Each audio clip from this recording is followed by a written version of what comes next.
Hello friends, welcome back. This is Pankaj and you are watching investing with Pankaj. Market जब भी correct होता है, choppy होता है, वॉलेटाइल होता है, तो these are very interesting times. Of course आपके पोर्टफोलियो में नुकसान होता है, पोर्टफोलियो आपका सफर करता है, it's natural, but it's a great time to learn. और जैसा कि हम हमेशा कहते हैं कि लर्न मोर, इन्वेस्ट बेटर, और करेक्शन से बढ़िया सीखने का कोई और तरीका नहीं है। अक्सर कहते हैं ना कि आदमी ठोकर खाकर ही सीखता है, मतलब when you stumble upon and when you make a mistake then you learn, and that is a learning which always stays with you.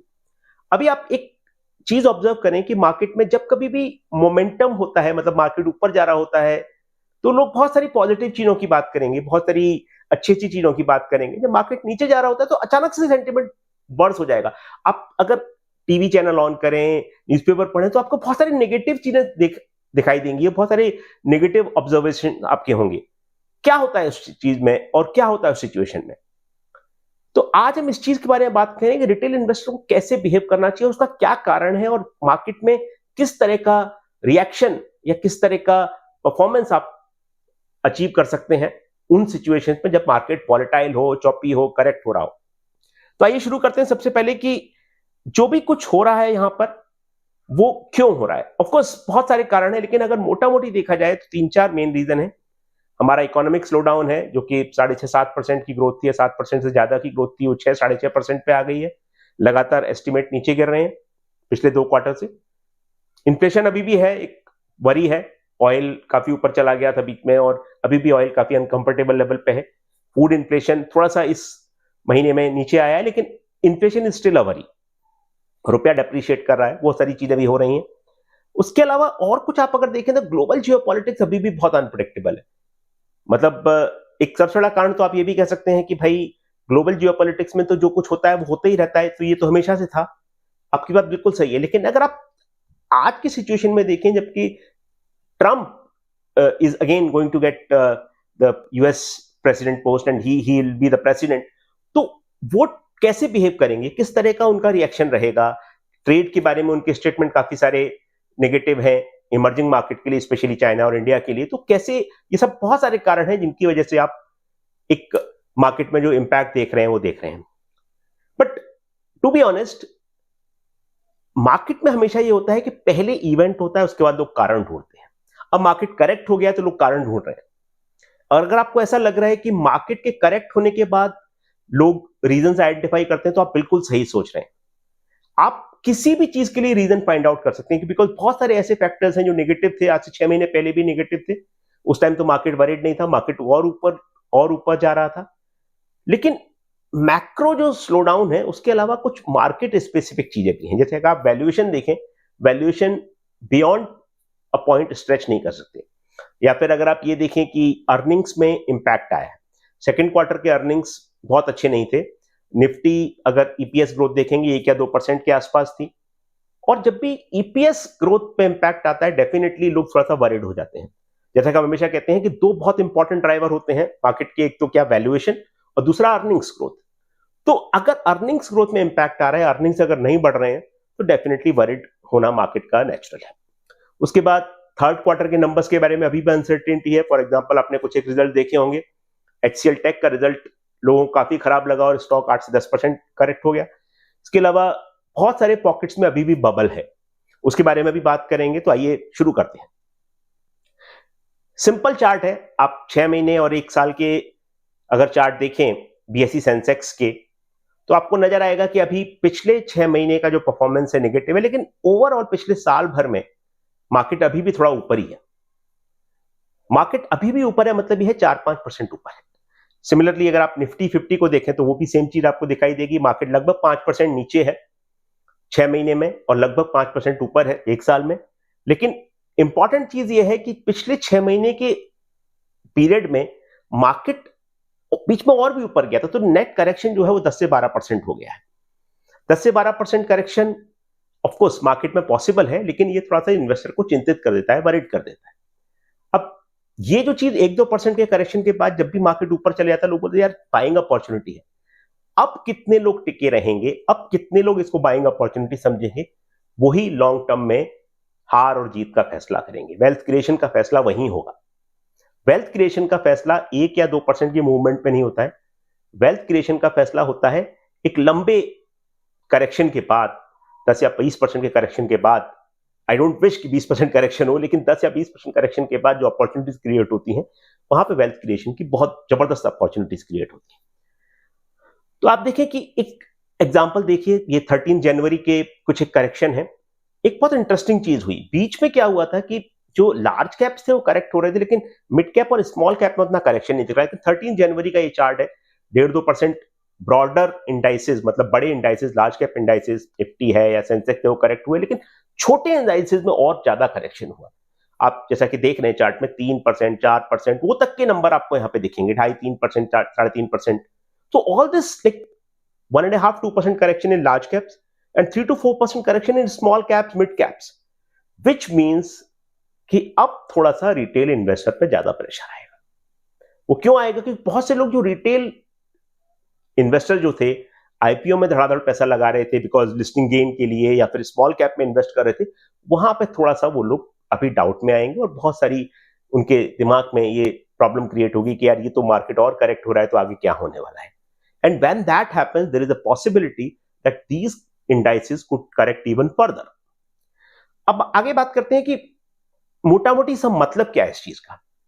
सबसे पहली बात, हमने जो अभी तक डिस्कस किया कि यार ये तो देखिए आपकी मार्केट 5% नीचे है 6 महीने में और 5% ऊपर है साल भर में। पीक से 10-12% करेक्ट हो चुका है। लेकिन अगर पिछले 5 साल का अगर आप पीरियड देखें, last 5 years, market is still up almost 75-80%। तो मतलब ये हुआ कि मार्केट अगर 75-80% ऊपर है, तो क्या हुआ कि आपका जो एवरेज रिटर्न अभी भी आप CAGR, compounded annual growth rate, जो अगर 5 साल की कैलकुलेट करेंगे तो अभी भी काफी कंफर्टेबल है, 12-13%, 14% रेट, खराब रेट नहीं होती है। पहली बात ये कि मार्केट में रिटर्न्स कभी भी लीनियर नहीं होंगे, एक स्ट्रेट लाइन नहीं रहेगी, फ्लक्चुएशंस होंगे हमेशा। दूसरी बात, अगर आप वॉलेटिलिटी को हैंडल नहीं कर सकते तो आप मार्केट में पैसा नहीं बना सकते। As simple as that. जितना आप वॉलेटिलिटी को इमोशनली हैंडल कर पाएंगे, उतना ही आप पैसा बनाने की पॉसिबिलिटी आपकी बढ़ेगी। सेंटिमेंट जो होता है बड़ा ट्रांजिएंट होता है, मतलब क्षणिक होता है। क्षणिक, क्षणभंगुर, मतलब जो कि वर्ड्स हैं वो बड़े हैवी वर्ड आपको कई लोगों को लग सकते हैं, लेकिन सिंपल बात यह कि ट्रांजिएंट मतलब बदलता रहता है, बहुत जल्दी चेंज होता रहता है। सेंटिमेंट ट्रांजिएंट है और फंडामेंटल्स इतनी तेजी से चेंज नहीं होते किसी भी बिजनेस के, किसी भी इकोनॉमी के। अब वैल्यूएशन जो है, वो पी जो है, वो एक फिक्शन है। फिक्शन मतलब कि आप 18 भी जस्टिफाई कर सकते हैं और 28, मतलब 18x, 28x, 38x, 100x कुछ भी जस्टिफाई कर सकते हैं। और बहुत सारे अभी आपको एग्जांपल भी दिखेंगे कि अरे ये तो 100x पे स्टॉक होता था और आज काफी नीचे गिर गया। उस तरह के एग्जांपल्स भी आपको मार्केट में दिखेंगे। मतलब यह है कि पी जो है वो आप कुछ भी जस्टिफाई कर सकते हैं डिपेंडिंग ऑन आप किस मूड में है और इन्वेस्टर सेंटिमेंट कैसा है, लेकिन ईपीएस को आप उतना जल्दी स्ट्रेच नहीं कर सकते। ईपीएस की जो CAGR आपको पिछले 5 साल की दिखेगी, आप उसमें बहुत ज्यादा गड़बड़ नहीं कर सकते। इनफैक्ट आप अगले 3 साल की या 2 साल की या 5 साल की भी एस्टिमेट कर रहे हैं, तो आप एक कितना भी आप कोशिश करें तो भी आप एक बियॉन्ड लिमिट नहीं खींच पाएंगे उसको। कहां गड़बड़ कर सकते हैं, कहां खींच सकते हैं, वो है पी। तो पी जो है, पी एक फिक्शन है, मतलब पी आप कुछ भी देख सकते हैं, लेकिन अर्निंग्स जो है वो रियलिटी है, अर्निंग्स एक फैक्ट है। करेक्शन जो है वो अपॉर्चुनिटी है। कैसे? कि मार्केट में जो चीज आपको आज 100x में मिल रही थी वो आपको 50x में मिलने लगी, तो मतलब अपॉर्चुनिटी हुई आपके लिए। और वैल्यूएशन, जैसा कि हमने हमेशा कहा, आपको एक याद होगा एग्जांपल हमने बहुत ज्यादा डिस्कस किया है, डीमार्ट। डीमार्ट अमेजिंग कंपनी है, बहुत बढ़िया कंपनी है, 100x, 110x, 120x पे थी, और पिछले लगभग 4-5 महीने से, मतलब सेकंड क्वार्टर का रिजल्ट जब से आया तब से काफी स्ट्रगल कर रही है। ऑलमोस्ट 30-35% से ज्यादा करेक्शन स्टॉक में हो चुका है। मतलब यह है कि वैल्यूएशन आप बियॉन्ड अ पॉइंट इग्नोर नहीं कर सकते, वो स्टॉक हो या कुछ और हो। तो जब वैल्यूएशन देखते हैं तो हम 3 चीजों को जरूर देखना चाहिए। पहली बात, एब्सोल्यूट वैल्यूएशन कैसे हैं, पीयर ग्रुप वैल्यूएशन कैसे हैं, और हिस्टोरिकल एवरेजेस क्या है। तो ये 3 चीजें अगर आप देखेंगे तो कंफर्टेबल लेवल में रहेंगे, तो कभी भी गलती करने के चांसेस आपके कम रहेंगे। आइए और आगे बढ़ते हैं कि अच्छी चीजें क्या है इस मार्केट में भी। कभी भी जो है, आप अक्सर सुनते हो कि ग्लास इज हाफ फुल और हाफ एम्प्टी, आपके पर्सपेक्टिव पे डिपेंड करता है। तो कुछ अच्छी चीजें, खराब चीजें हमेशा रहती हैं। मार्केट में कभी भी ब्लैक एंड व्हाइट आपको नहीं दिखेगा, हमेशा कुछ ग्रे दिखेगा। और वो ग्रे का मतलब ये है कि अगर आप अच्छी चीजें आज भी देखें कि 6% या 6.5% की जो ग्रोथ रेट है वो खराब ग्रोथ रेट नहीं है। अगर आप देखें कि इतनी ग्रोथ रेट अगर ग्लोबली किसी भी कंट्री में है और बड़े कंट्री में है तो काफी अच्छी ग्रोथ रेट मानी जाएगी और काफी कंसिस्टेंट ग्रोथ रेट है हमारी। दूसरी बात, जो अच्छे बिजनेसेस हैं, good businesses don't become bad overnight and it's a fact. दूसरी बात, वैल्यूएशन जो है वो काफी जगह अब रीजनेबल हो गए हैं। अब मार्केट में करेक्शन हुआ तो 10-12% तो आपको लार्ज कैप इंडाइसेस में करेक्शन दिख रहा है, लेकिन जो बहुत सारे स्टॉक हैं 30%, 40%, 50% तक भी करेक्ट हो चुके हैं। मतलब यह है कि वहां पर आपको बहुत अच्छी वैल्यूएशन पे वो चीजें आज मिल रही हैं। और एक इंपॉर्टेंट चीज ये होगी कि मार्केट हमेशा बेस इफेक्ट को बहुत याद रखता है। तो जैसे सेकेंड क्वार्टर के रिजल्ट अगर खराब आए तो अब जब खराब रिजल्ट अगले साल मार्केट करेगा, जैसे समझिए सेकेंड क्वार्टर FY26 कि जब रिजल्ट आएंगे तो बेस जो है वो कम है, डिनोमिनेटर जो है वो कम है, तो न्यूमिनेटर अगर थोड़ा भी अच्छा होगा तो काफी अच्छा दिखेगा। ऑफ कोर्स उसमें थोड़ा टाइम है क्योंकि मतलब अभी 6-8 महीने लगेंगे उस चीज में, लेकिन बेस इफेक्ट जो होता है वो काफी जल्दी एक स्टॉक में या मार्केट में एक इफेक्ट दिखाना शुरू कर देता है। उसके बाद काफी सिल्वर लाइनिंग्स भी हैं, गवर्नमेंट कैपेक्स काफी अच्छा है, रूरल स्पेंडिंग भी काफी अच्छी है, तो ये सब चीजें अभी भी पॉजिटिव है। नेगेटिव क्या है? नेगेटिव ये है कि ग्लोबल फैक्टर्स जो है अभी भी काफी अनसर्टेन है। फॉर एग्जांपल ट्रंप जो करेंगे आके और जो ट्रेड पे जो रिस्ट्रिक्शंस होंगे या यूएस में जो भी कुछ होगा, वो सब चीजें आज भी ऐसी हैं जो कि बहुत ज्यादा क्लियर नहीं है। थर्ड क्वार्टर नंबर आज भी बहुत अच्छे नहीं दिख रहे। फॉरेन इन्वेस्टर आज भी सेलिंग में लगे हुए हैं और काफी मैसिव सेलिंग उनकी चल रही है पिछले 2-3 महीने से और कंटिन्यू है वो। एक सबसे इंपॉर्टेंट चीज ये, अगर आप रिटेल इन्वेस्टर्स को देखें जो कि मार्केट में आए हैं पिछले 5 सालों में, उनमें आपको 75-80% इन्वेस्टर ऐसे देखेंगे जो कि अभी एंटर किए हैं, रिसेंटली एंटर किए हैं।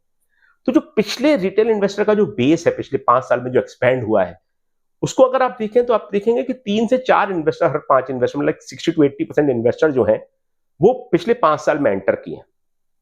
और इन इन्वेस्टर ने कभी बहुत ज्यादा बुल मार्केट देखने के बाद बेयर मार्केट कभी देखा ही नहीं। मतलब यह है कि करेक्शन बहुत ज्यादा नहीं देखा। कोविड के बाद से जो मार्केट चलना शुरू हुआ, बीच में थोड़ा बहुत ये जरूर हुआ कि मार्केट फ्लैट रहा या साइडवेज रहा, लेकिन बहुत मैसिव करेक्शन इस कैटेगरी ने या इस क्लास ने कभी नहीं देखा है। तो उन लोगों के लिए पेशेंस रख पाना बहुत मुश्किल होता है और वहीं पे अपॉर्चुनिटी, हम कह रहे हैं कि बार बार कि करेक्शन जो है अपॉर्चुनिटी लेके आता है और जनरल जो बिहेवियर है मार्केट में लोगों का वो एक डिटरमिन करता है कि मार्केट आगे कैसा जाएगा। स्मॉल एंड मिड कैप्स जो है आज भी एक्सपेंसिव है रिलेटिवली स्पीकिंग। तो कहने का मतलब यह कि ये सब तो डिस्कशन हुआ, लेकिन करना क्या चाहिए? अब करना क्या चाहिए तो इसमें बहुत इंपॉर्टेंट चीज ये है कि कोई भी रिटेल इन्वेस्टर अगर आप देखें, अगर आपका पोर्टफोलियो ग्रीन में है तो कमेंडेबल है। मतलब ये कि मार्केट भले ही 10-12% गिरा हो लेकिन आज भी आप ग्रीन में है तो पैसा बना रहे हैं।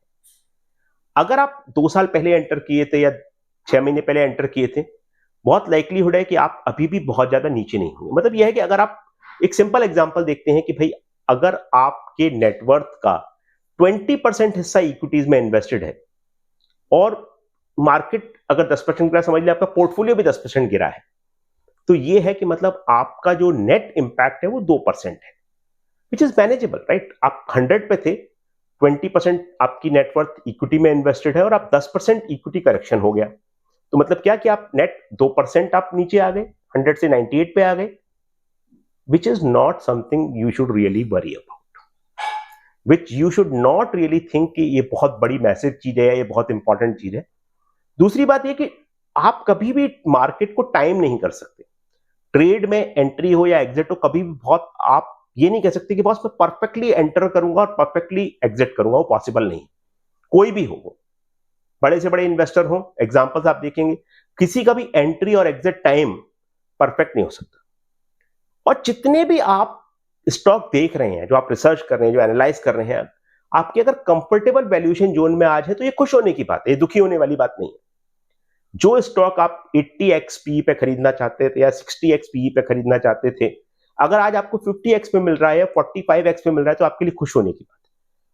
कॉर्पोरेट गवर्नेंस पे फोकस कीजिए, कैश फ्लो पे फोकस कीजिए और क्वालिटी पे फोकस कीजिए। ये मार्केट जब बेयर मार्केट टर्न हो जाता है और बेयर मार्केट बन जाता है तो उस टाइम क्वालिटी हमेशा इंपॉर्टेंट हो जाती है।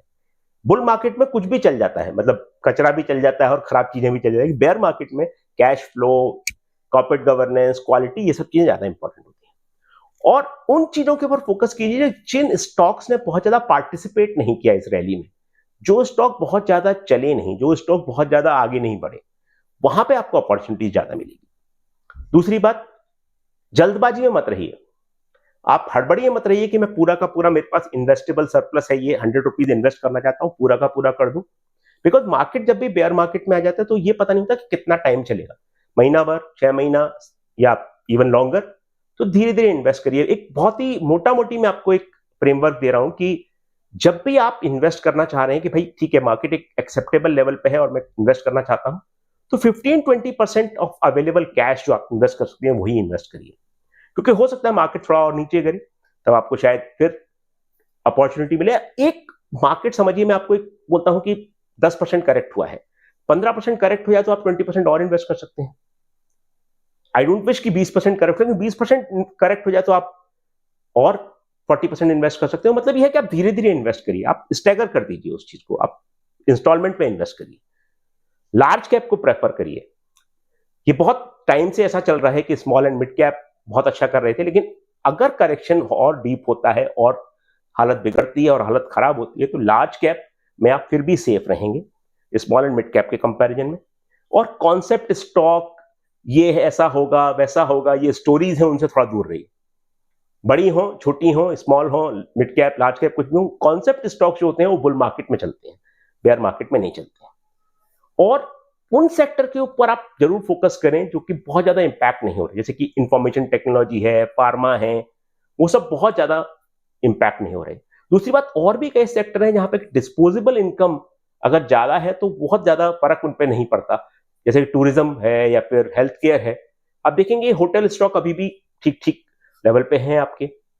और होटल स्टॉक में और एक बहुत इंटरेस्टिंग चीज होने वाली है कि जैसे for example ITC hotels will get listed before next month, and then there are other hotels which are doing their IPOs. मतलब सेक्टर बड़ा हो रहा है। सेक्टर में अगर आप देखें, पिछले हमने एक सेक्टर कवर भी किया था होटल्स का, कि पिछले 2-3 सालों में सेक्टर में काफी नई चीजें आई हैं, काफी स्ट्रक्चरल चेंजेस हुए हैं और सेक्टर एक बड़ा सेक्टर बन रहा है, सेक्टर एक इंपॉर्टेंट सेक्टर बन रहा है। तो वो चीजें अगर आप ख्याल रखेंगे तो बहुत ज्यादा आपके लिए अच्छा रहेगा।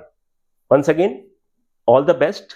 एक चीज आपसे जरूर कहेंगे कि कोई भी बाय या सेलिंग एडवाइस हम यहाँ पे नहीं दे रहे हैं, सिर्फ ये कोशिश कर रहे हैं कि आप फ्रेमवर्क को समझें। पहली बात, डोंट पैनिक। दूसरी बात, look at good quality names, avoid small and mid caps, and third, if your investable surplus आप इन्वेस्ट करना चाहते हैं तो उसको स्टैगर करिए, उसको इंस्टॉलमेंट में करिए, 20% से ज्यादा एक साथ इन्वेस्ट मत करिए। Once again, thank you so much for watching us, and learn more, invest better. Once again, thank you so much. Bye.